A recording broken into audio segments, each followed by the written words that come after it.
जटा असलेला तो जटायू मी किती वर्ष जगणार याची कल्पना ज्याला होती तो जटायू. तुझं आयु किती असेल हे कदाचित तुला माहित आहे, पण तुझ्या मस्तकावर जटा नाही, त्यामुळे तू जटायू नाही.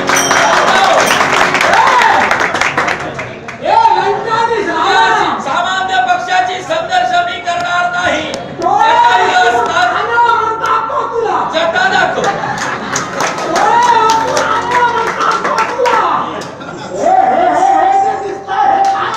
या जटा अरे पक्षाची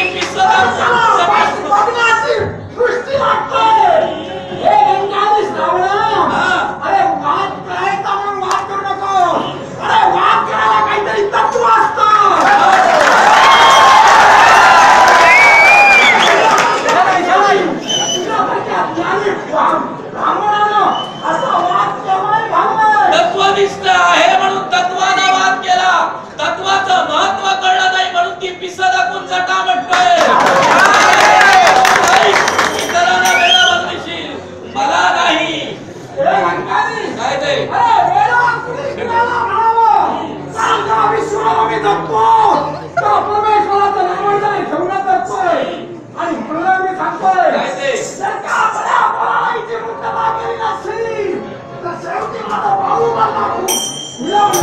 अरे तुझ्या भाऊ मला काय सारे पक्षी तरी आले असतील तरी रोखू शकत नाही.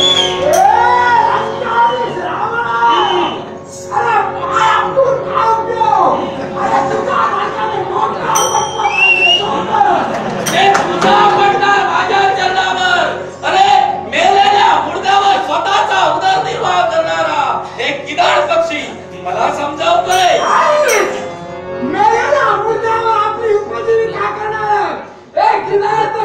काय शिकवतोय? अरे का प्राण्याने तुझी अवस्था काय केली? त्याची चिंता तू करू नकोस. जे रावणानं घडविलं त्याच्यामुळे रावणाची मुक्तता झाली आणि पुनश्च रावण राजगादीवर येऊन बसला. ते तुम्हाला शक्य नाही. किती उडलात तरी अरण्यास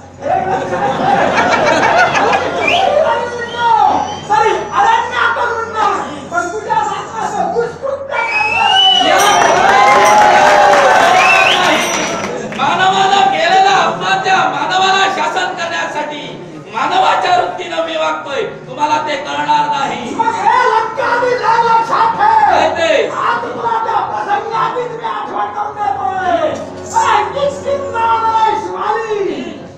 हा मनानं फुगला होता बरोबर. त्याच्याची सामर्थ्य करण्याचा उद्देशाने तू त्याला आव्हान दिलंस.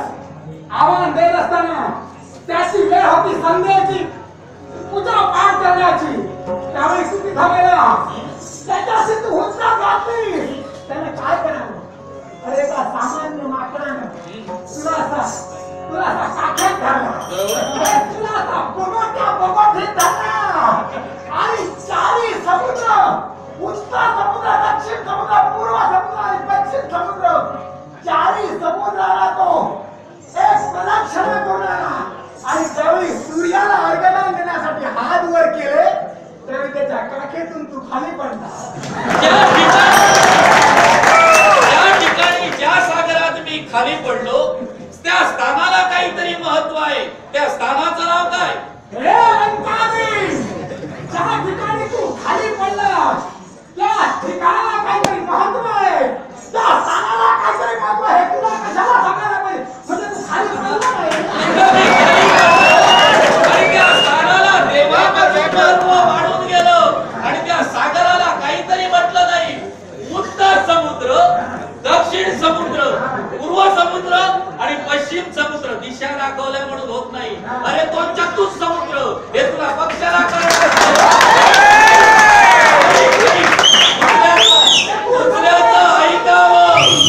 ऐकावं नंतर बोलावं. तो चतुसमुद्र तो तुला पक्षाला कळणार नाही. फक्त त्या दिशा तेवढ्या तुला कळल्या. त्याच्यामुळे अर्धवट ज्ञानावर ज्ञान पात्र नको. मी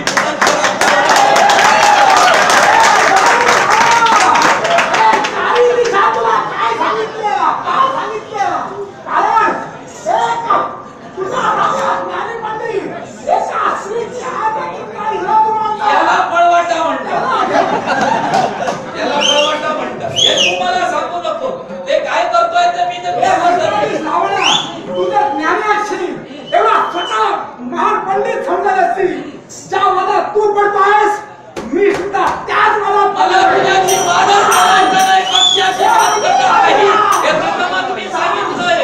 जन्माचा ब्राह्मण कर्माचा ब्राह्मण की धर्माचा ब्राह्मण? मी जन्माचा ब्राह्मण, मी कर्माचा ब्राह्मण आणि मी धर्माचाही ब्राह्मण. तू असेल तर तू सांग तुझा धर्म कोणता? ब्राह्मण. ब्राह्मणाचा धर्म कोणता? ब्राह्मणाचा धर्म एकच, त्यानं साऱ्यांना योग्य ते न्याय ज्ञान द्यावं, त्यानं स्वतः यज्ञ कर्म करावं आणि पांडित्य शिकून योग्य ते न्याय ज्ञान देण्याचं कर्तव्य करावं. म्हणजे हे कर्म करता यायचा आणि धडा घालून घेतोय. योग्य कसं ते तुला सांगतोय. ज्यानं एकानं अपराध केला त्याला शासन करण्यासाठी तशाच प्रकारचं मुख्य लंकाधीश रावण करतोय हे तुला कळू शकणार नाही. मग हे लंकाधीश, अरे हे तर मला तू पूर्वी सांगितलं असतं तर या वादात मी पडलोच नसतो. माझं असं म्हणणं आहे तू जाणीवपूर्वक वादासाठी आलाय, तुला हिला सोडवायचं नाही.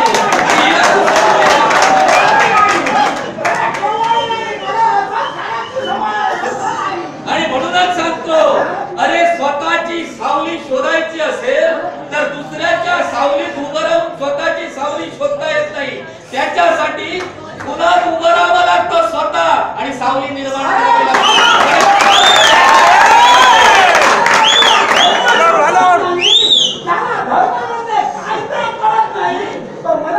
आणि हे सारं ज्ञान एका पक्षाला आहे, मला तुला कोणी शिकवलं हे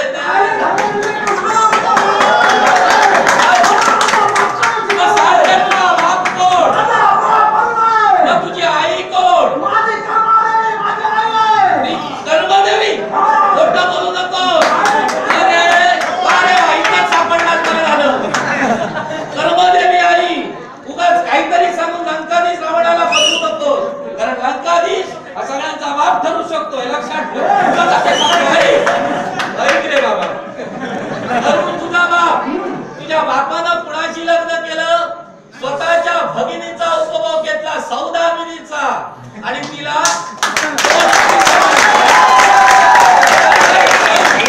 दोन अंडी झाली आणि ती एक संपाती आणि दुसरा जटायू, जो अंड्यातून बाहेर येतात. ज्याला जटा आणि आयु समजली तो जटायू, तो तू नव्हे.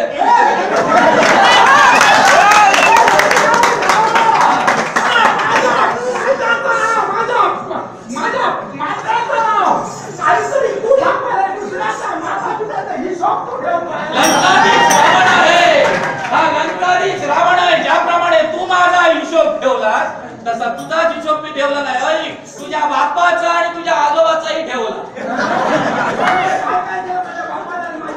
तुझ्या बापानं स्वतःच्या आईला शाप दिला, तुझ्या काकानं दिव्य केलं, पण ते तुम्हाला शक्य नाही. आणि त्या तुझ्या बापानं दिलेल्या शापामुळं तुझ्या काकाला उपद्व्याप करावा लागला. याची कल्पना तुला आहे.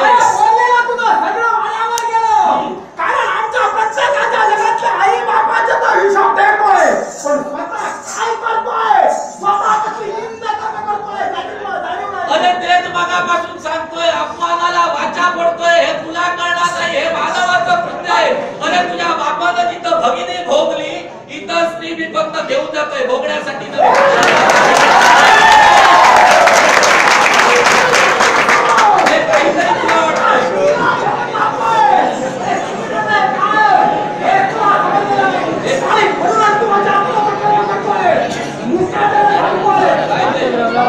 अरे तूच काय प्रथमच सांगितले सारे पक्षी जरी आले असतील लंकाधीश रावण तिची मुक्तता करणार नाही.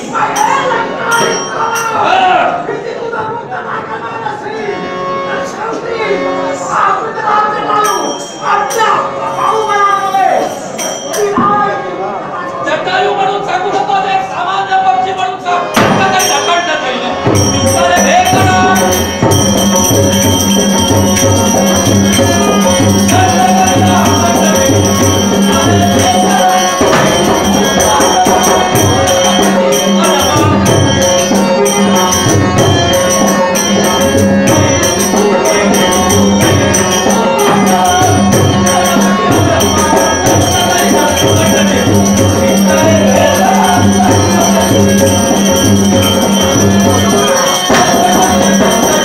Thank you.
क्षणभर मी युद्ध थांबवतोय.